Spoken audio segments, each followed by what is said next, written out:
Chapter 8 from the Book of Fairy Tales, A New Circe. It had been weeks since the Odd Sisters lost their sister Circe.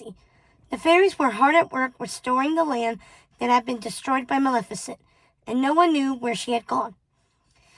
The Odd Sisters were distraught, exhausted by their grief over the loss of their sister, and their worry over Maleficent. Hades hadn't expected their grief to be so prolonged, and he was doing everything he could to help lift their spirits, so they'd be strong enough to help him. And when he let himself admit it, he hated seeing them suffer so terribly. He had taken to just letting himself into the Odd Sister's house without knocking. Today he found that the kitchen table was filled with the numerous cakes he had brought over on his previous visits. He sat the new cake on the table, after making room amongst the others, and he looked around to see where the Odd Sisters might be. They were not in their sitting room, where he usually found them, poring over their journals and spell books or calling to Circe and Maleficent in one of their magic mirrors, to no avail. Instead, they were in Circe's old bedroom, all of them lying side by side, squished in her bed, just staring at the ceiling, staring into nothingness. "Okay, ladies, time to get up. I brought you some cake," Hades said, clapping loudly and smiling wildly as he hovered over them. The Odd Sisters remained catatonic, their eyes unmoving. He wondered if they even knew he was there. That was until Ruby murmured, "No more cake." "What's this? An Odd Sister who doesn't want cake? This must be serious." Hades was doing his best to be jovial. To lighten the mood, he knew his usual fiery tactics wouldn't work if he wanted these witches to regain their strength so they could perform the spell he needed. Besides, he had already tried threats, and they hadn't worked. He reminded them they were still considered his honored guests in the underworld, and that at any moment he could imprison them there. But they didn't care. They said they'd rather be in the underworld than live in the many kingdoms without their sister. So Hades had to come up with yet another plan.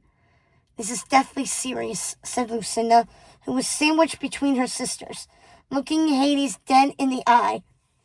"Come now, get out of bed, the three of you. I know you're grieving, but we mustn't let ourselves waste away. I got you a delicious hazelnut cake, your favorite." "That's not our favorite, and we're never getting out of bed again. Our sister is dead, and we've lost Maleficent," said Ruby. Hades knew the Odd Sisters were tired of him coming over every day to check on them and speed along their recovery, but he was losing time. If he couldn't get them to agree to help him soon, he would have to go back to his own realm and fight Zeus without their help. And as much as he didn't want to admit it, he did care for these witches. "What if I told you there was a way to create a new Circe, and I can help you?" The Odd Sisters sat bolt upright, like toy vampires popping out of their coffins. They looked ghastly and malnourished, and even paler than usual. Their hair was matted, their makeup smeared, and they were still wearing the same dresses they'd worn the day they thought Circe had died. "Holy Nosferatu," he said, startled at their appearance. "All right, Miss Havishams. The first thing we need to do is get you out of those dresses." He reached out his hand to help them out of bed. One by one, they looked at him as they often did when he said things they didn't understand. He waved his hand, putting them in new dresses of black velvet with silver star embroidery, black and white striped stockings, and black pointed boots. "And maybe we should do something about these rats' nests," he said, looking at their tangled ringlets caked with frosting. "I almost feel like a fairy godmother," he said, as he magicked their hair into perfect ringlets again, dressing them with jaunty feathered hats fashioned with crows sitting in nests of black netting. The girls looked at him dumbfounded. "You know, because I'm giving you a makeover," he said, his arms stretched out like a vaudevillain. "Don't start doing your pizzazz hands. We're not in the mood," said Ruby. "They're not jazz hands, and I wasn't going to. Look, I'm really trying here. I'm pulling out all the stops. Hair, makeup, dresses, shoes, just like the fairy godmother. And that was all it took.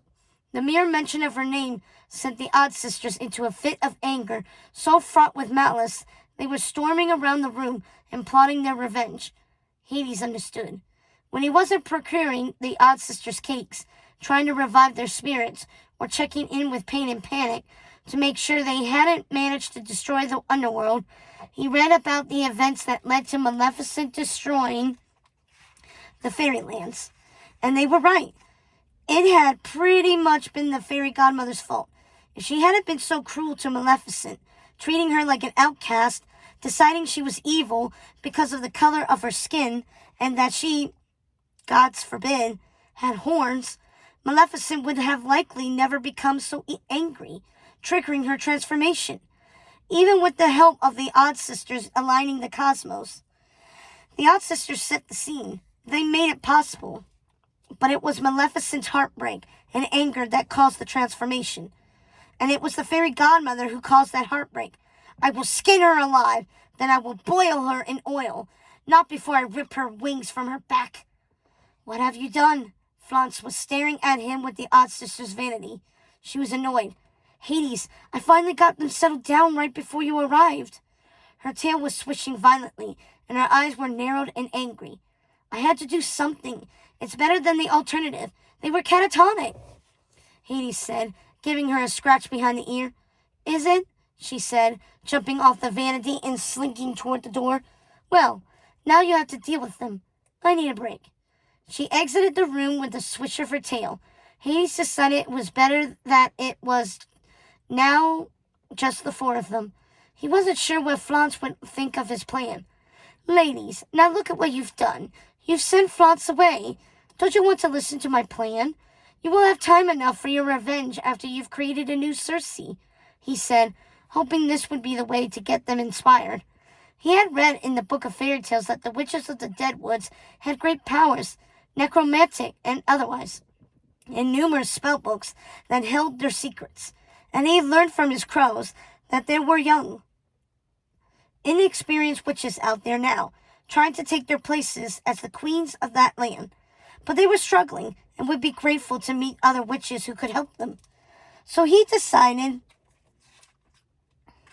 it would be best to send the Odd Sisters there in the guise of offering their help so they could go through those books to find the spell they would need to create another Circe and split his string of fate. Of course, it would be easier to just go there and get the spell books himself, but he did promise the Wraith Queens he wouldn't enter the Deadwoods again. And if it was within his power to do so, he always tried to be a demon of his word. A new Circe? Yes, a new Circe. Wouldn't that be grand? Just like the other one. All I ask in return is that you cast a spell for me. What kind of spell? It's not a big deal, really. I just need you to split my string of fate in half, so there would be two of me. They stared at him. And how do we do that?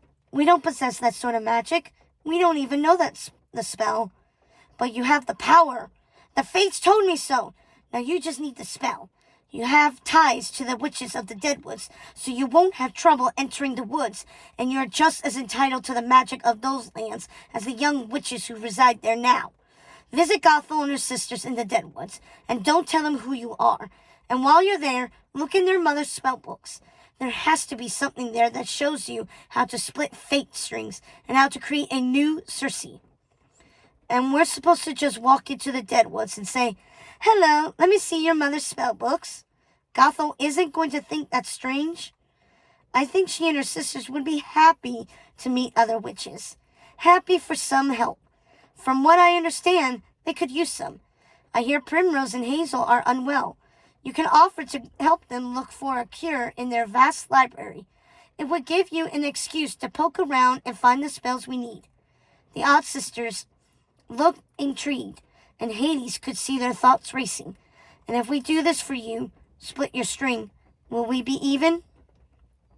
We shall see, he said, seeing his plan was coming together at last. But we can't go off to the Deadwoods to help other witches while Maleficent is still lost. What if she attacks another kingdom and tries to kill her? And someone tries to kill her, said Ruby. Leave Maleficent to me. The crows are keeping an eye on her for me. I will find her and make sure she is safe. You go to the Deadwoods and find the spells we need, and I will lend you my powers to help you in any way I can. And listen, this is important. When you get to the Deadwoods, try not to act so odd, sistery. What do you mean? You know exactly what I mean.